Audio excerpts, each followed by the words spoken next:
Qué gusto, querido amigo, poder nuevamente estar aquí compartiendo ese mensaje de la palabra de Dios. Es un privilegio que podamos estudiar juntos este mensaje maravilloso que el Señor nos ha otorgado a través de su palabra escrita. Y es con gran alegría que quiero compartir lo que a través de ella he aprendido, para que tú también puedas hacer parte de esa experiencia maravillosa de conocer a nuestro Dios, cuál es el plan que tiene para nosotros, su plan de salvación, el propósito que tiene para ti, para tu vida y para mi vida. Y aún más, saber que Dios nos ama, Dios te ama, Dios me ama a mí, nos ama a todos con un amor infinito, cual nunca puede existir en esta tierra. Vamos a dar inicio a esta lección. Estamos estudiando la serie La Fe de Jesús. Vamos a estudiar la lección número 14.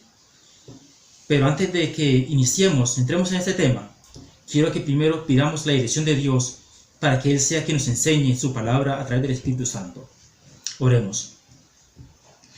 Amante Padre que estás en los cielos, Señor, quiero darte gracias porque nos das el privilegio de poder estudiar tu palabra en esta hora. Quiero, Señor, suplicar una bendición muy especial para la persona que ve este video, que escucha este mensaje, para que tú, Señor, también obres en su vida, le des entendimiento, inteligencia y sabiduría, y que Él permita, Señor, que su corazón pueda ser abierto a la influencia de tu Espíritu Santo y también para aceptar tu palabra. Bendícenos, Señor, acompáñanos. Te lo pedimos todo y te lo agradecemos en el nombre de Cristo Jesús. Amén. Bien, mi querido amigo, el mensaje o el título de esta lección, número 14, es lo que la Biblia enseña de la iglesia. Vamos a conocer cuál es el propósito de Dios a través de una iglesia. ¿Por qué Dios ha querido organizar una iglesia? ¿Cuál es su objetivo? ¿Qué tiene que ver con mi salvación? ¿O qué quiere Dios también transmitirnos a través de ella? Por lo tanto, te invito a que abras tu Biblia y junto conmigo vamos a estudiar este mensaje maravilloso. Entonces, la primera pregunta de esta lección número 14 es: ¿quién es la piedra angular de la iglesia? ¿Quién es la piedra angular de la iglesia? ¿O quién es el que sostiene la iglesia como tal? Vamos a mirar qué nos dice Efesios capítulo 2, el versículo 20. Libro de Efesios, el capítulo 2, versículo 20, dice así: edificado sobre el fundamento de los apóstoles y profetas, siendo la principal piedra del ángulo Jesucristo mismo. ¿Quién es entonces la piedra angular de la iglesia? Dice que es Cristo Jesús. Es sobre Él quien la iglesia se fundamenta, se apoya, se sostiene.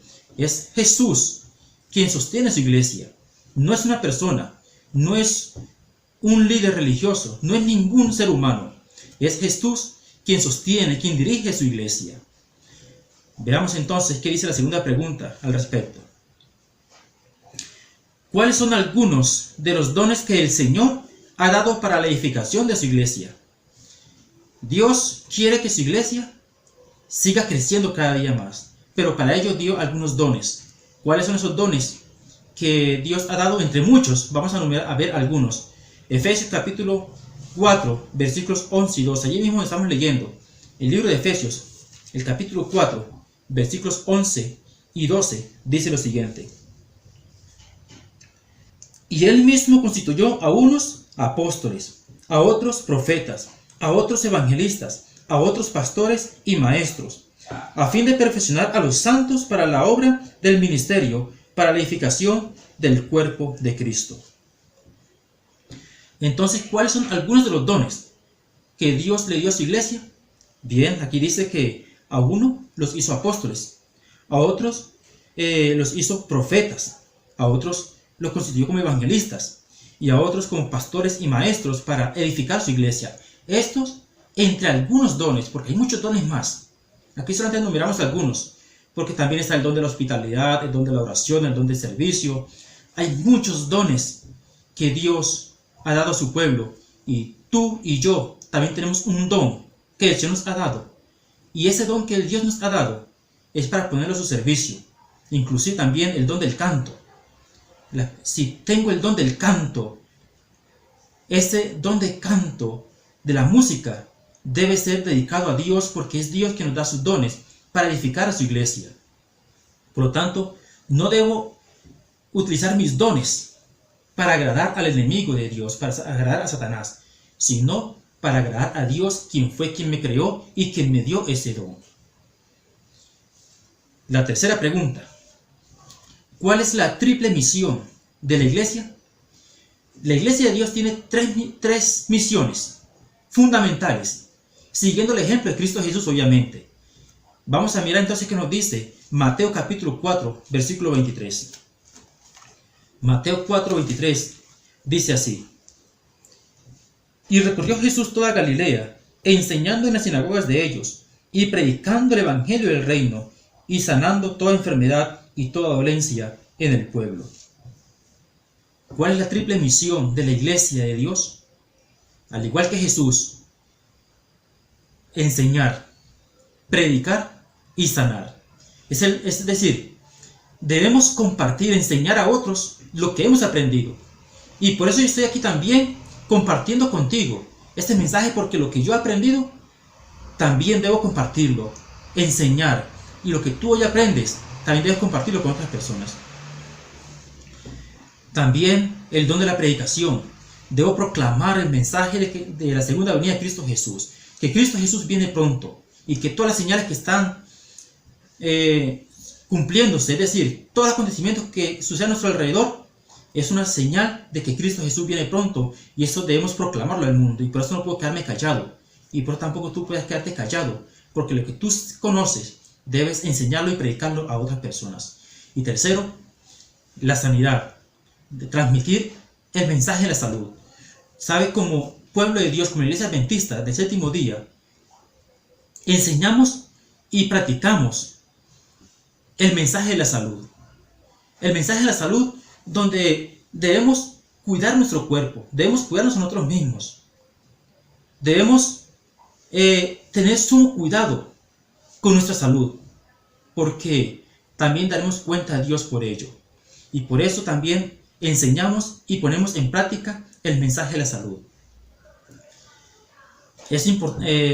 Tenemos algunos materiales también con el cual queremos compartir a otros este conocimiento. Y puedes ver, entre ellos está este libro maravilloso para poder conocer un poco más sobre lo que es la forma de alimentarnos. Se llama Consejos sobre el régimen alimenticio. Y este otro, que también se llama Consejos sobre la salud.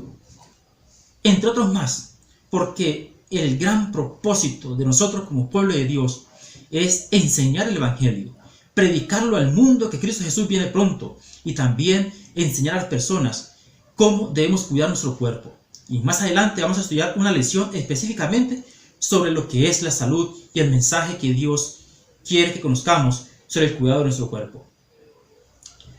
Y así te invito a que también puedas adquirir estos libros, puedas tenerlos y puedas empaparte sobre lo que es la forma correcta de cuidar nuestra salud. La cuarta pregunta es: ¿cómo debe gobernarse la iglesia? ¿Cómo debe gobernarse la iglesia? Bien, vamos a ver cuál es la respuesta a esa pregunta en Hechos capítulo 6, versículos 1 al 4 y 1 Corintios 12, 25 al 27. Hechos 6, 1 al 4 y 1 Corintios 12, 25 al 27. Dice así. Hechos 6, 1 al 4. En aquellos días, como creciera el número de discípulos, hubo murmuración de los griegos contra los hebreos, de que las vidas de aquellos eran desatendidas en la distribución diaria. Entonces los 12 convocaron a la multitud de los discípulos y dijeron: no es justo que nosotros dejemos la palabra de Dios para servir a las mesas.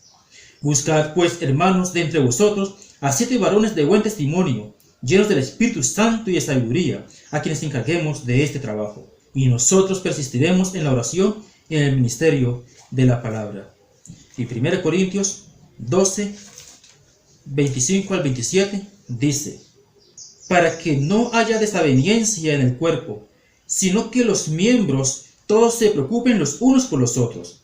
De manera que si un miembro padece, todos los miembros se duelen con él.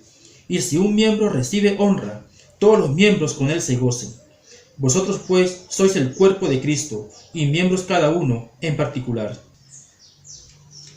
Entonces, ¿cómo debe gobernarse la iglesia? La iglesia no debe ser manejada por un monopolio, sino a través de un cuerpo administrativo, es decir, en unidad, donde cada uno desempeñemos funciones diferentes. Nadie es dueño de la iglesia, nadie tiene la última palabra en la iglesia, porque es Jesús quien sostiene su iglesia. Pero nosotros como cristianos debemos trabajar en unidad, donde cada uno cumplimos funciones diferentes. Por eso en la iglesia, tú vas a la iglesia y encuentras que unos son diáconos, otros son están los diáconos, diaconisas, otros hacen parte de la escuela sabática, parte de ancianos, el ministerio de mayordomía, el ministerio de evangelismo, entre otras funciones más, a fin de que la iglesia pueda ser toda atendida. Bien, la siguiente pregunta de esta lección: ¿qué ejemplo debe seguir la iglesia? ¿Cuál es el ejemplo que debemos seguir como iglesia de Dios, como pueblo de Dios? Bien, vamos a nos dice Juan, capítulo 13, versículo 15. Evangelio según San Juan, el capítulo 13, versículo 15, dice así: porque ejemplo os he dado, para que como yo os he hecho, vosotros también hagáis. ¿Cuál es el ejemplo que debemos seguir? El ejemplo de Cristo Jesús. Yo no puedo seguir el ejemplo de una persona. No puedo seguir el ejemplo de cualquier otro ser humano, de cualquier líder, ni el pastor, ni el sacerdote, ni el anciano, de ningún ser humano. ¿Por qué?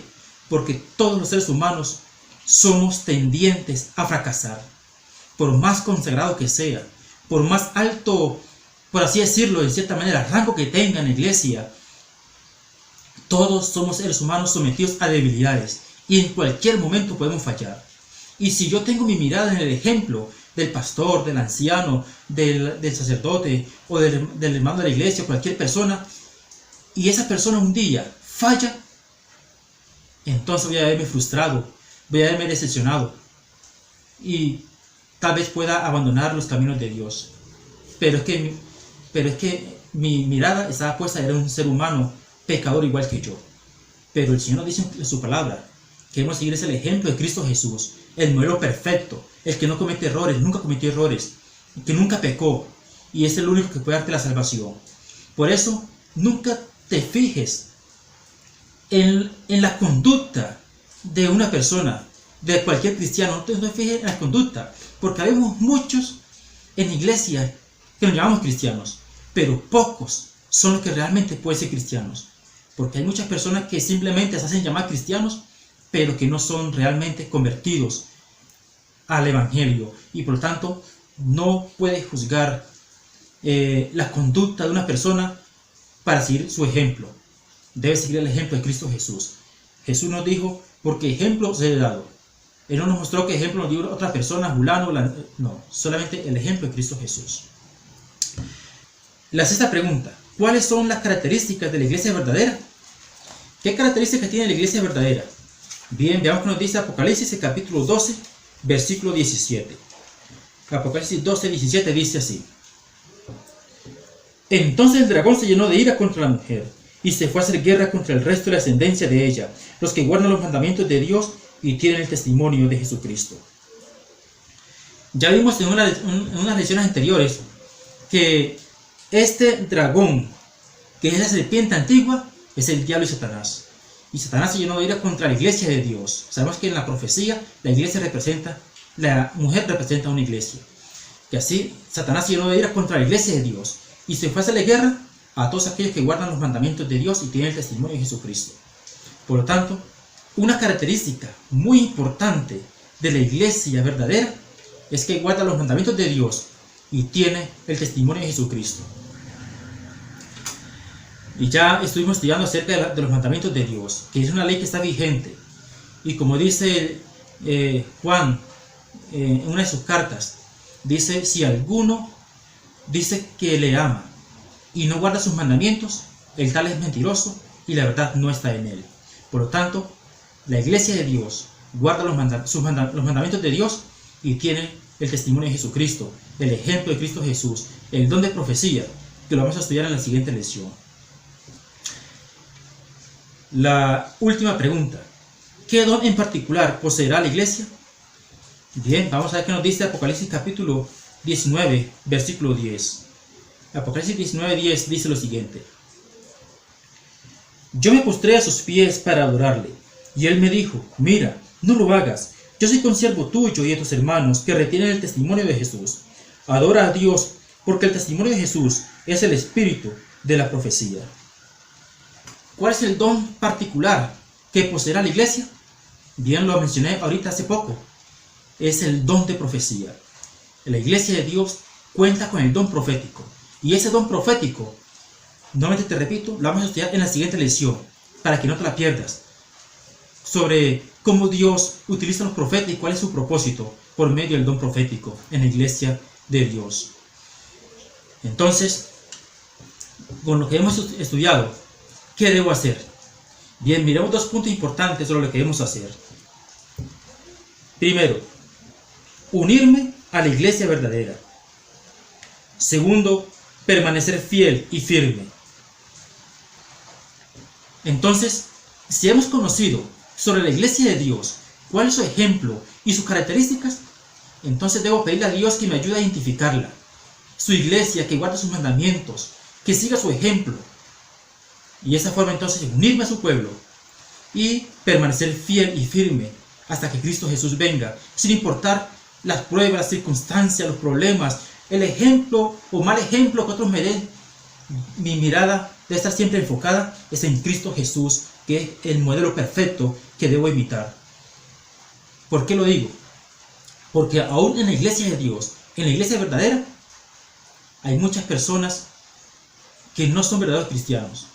Y su ejemplo desaniman a muchas personas. Pero tú no puedes mirar a esas personas. Tú tienes que mirar es a Cristo Jesús, el ejemplo perfecto. Y seguir adelante, porque es Jesús el que te va a salvar, a ti y a mí. ¿Qué decisión debo tomar entonces? Bien, mi decisión es: creo que Jesús fundó la iglesia.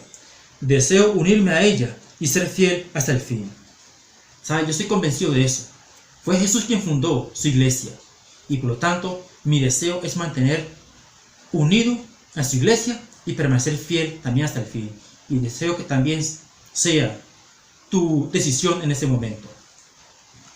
Vamos a concluir con una oración este estudio maravilloso.